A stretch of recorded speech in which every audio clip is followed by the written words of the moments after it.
Well, the warming trend that brought us here today continues throughout the rest of the week, so that is the big story as we get into the second half of the week. Now, tonight we may have another situation where the viewing conditions will be decent for an aurora borealis to make a return.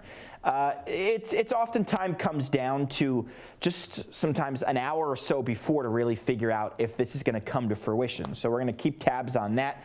But again, if we do get those spectacular displays of light, I think the conditions will be pretty good for that. We'll talk about that. Winds remaining gusty, and then of course the warm and continuation of dry conditions through at least the first half of the weekend. Temperatures are running anywhere from 15 to 18 degrees warmer than this time yesterday, and that's putting temperatures right around where they should be finally for this time of year. 55 in Lafayette, 53 Logansport, 54 from Fowler to Rensselaer. It is gusty, gusts up to 20 to 30 miles an hour, and I expect those to start to ease as we get into the evening hours. So it's largely clear outside. There are a few patchy clouds in place, and I think the clouds will mix on in with the night sky tonight. So low temperatures are going to fall back into the 30s. By 10 o'clock, we're in the low 40s. So again, there may be some patchy clouds, but if we do get those northern lights, hopefully as spectacular as last night, the clouds shouldn't be too much of an impediment, as I don't think they're going to be overly thick.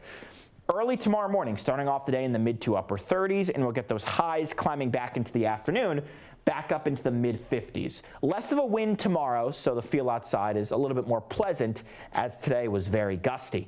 Thursday night, tomorrow night, we'll fall on back into the upper 30s, and then by Friday afternoon, we'll get highs climbing into the mid to upper 60s, and Saturday, we're even warmer, so this trend continues.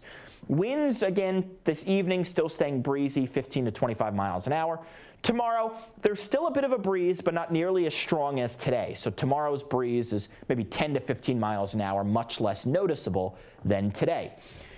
So that big dip in the jet stream, which led to the cold air, continues to pull away, but it's short-lived warming because by the second half of the weekend, here comes another big dip. That's going to send down more Canadian air, and we'll be back to cooler temperatures Sunday throughout the rest of next week. But until that point, we're going from 50s tomorrow to 60s on Friday to near 70 on Saturday, and then back to where we should be and then some for the second half of the weekend and into early next week. Tonight, 31 degrees with some clouds, still decent viewing conditions for the northern lights. We'll keep tabs on that. Tomorrow, 57 with mainly sunny skies. Next 7 days features temperatures warming before they inevitably cool on down. Maybe some showers returning by the middle part of next week.